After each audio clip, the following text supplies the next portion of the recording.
All right, let's dive into something pretty fascinating. We're going to talk about how a massive corporate mistake, a real blunder, can actually spark an incredible makeover. It's this idea that some of the biggest slip-ups can lead to the biggest leaps forward. Let's get into it. So, here's the big question we're kicking off with. Can a mistake, a real mess-up, actually lead to greatness? I mean, it sounds kind of backward, right? But believe it or not, the journey from a huge misstep to a truly amazing breakthrough happens way more often than you'd think. Okay, so first things first, we got to start with a basic truth. Companies make mistakes. I mean, they're run by people, right? And people are, well, not perfect. So let's take a look at the reality of these unwise choices and what happens when things just, go wrong. And that's really the heart of it. At some point, pretty much every single business is going to make what our source material calls an unwise choice. It's not a matter of if it'll happen, it's just a matter of when. In the world we live in, with all its complexities, it's basically a given. And listen, we're not talking about small oopsies here. The fallout from these mistakes can be huge and very real. Things like causing pollution, treating employees unfairly, making dangerous products. We're talking about serious stuff, like major environmental incidents. For any company, this is a full-blown crisis. Okay, so the mistake's been made, the damage is done. Now what? Well, what a company does next is everything. The initial screw-up is just the beginning of the story. The really interesting part is how they start to make things right. And there's actually a pretty clear road to recovery. It kind of boils down to 3 big steps. First, you've got to own it. Acknowledge the error, no excuses. Second, you have to fix it. Rectify the action, clean up the mess. But honestly, the most important step is the third one, making real, deep-down changes to make absolutely sure it never, ever happens again. And this is where the story gets really, really interesting. Because some companies don't just stop at cleaning up their mess.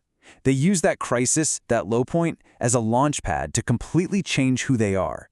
They go from being part of the problem to actively trying to build a better future. They become what our source material calls planet protectors. And I gotta say, I love this term. It's not some stuffy corporate jargon, right? It calls them super companies that are all about taking care of our planet, making less trash, and using energy wisely. It kind of makes them sound like superheroes for the Earth, which is a pretty cool way to think about it. So what does being a planet protector actually look like on a day-to-day basis? Well, it's about real action. We're talking about reducing waste, saving water, switching to clean energy, and getting serious about recycling and reusing materials. It's not just talk. It's a whole shift in how they operate, all to help keep our planet healthy. So picture this, the old way of doing things, right? You've got a factory, and there's just smoke pouring out of the smokestacks. That image, that's the old mindset, where pollution was just seen as, the price of progress.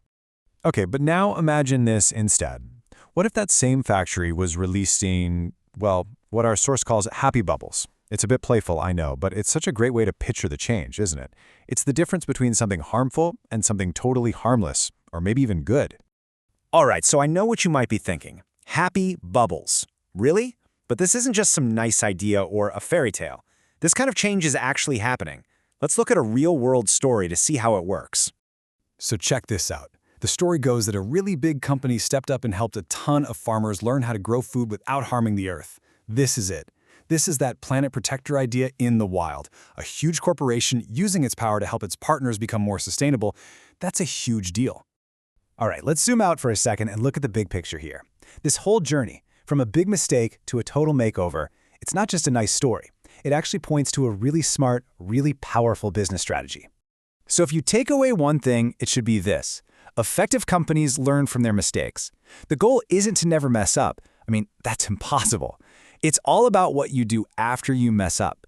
The companies that really last, the ones that are truly successful, are the ones that treat failure like a lesson, not a death sentence.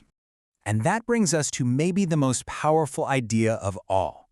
A mistake isn't just something you fix and then try to forget. No way. When a company handles it right, that mistake becomes the actual engine for its evolution.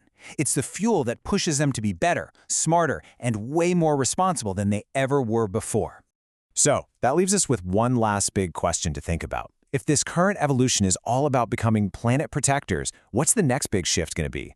How we, as customers, as employees, as investors, react when companies mess up, that's going to help decide the answer. So what do you think? What will the next business evolution look like?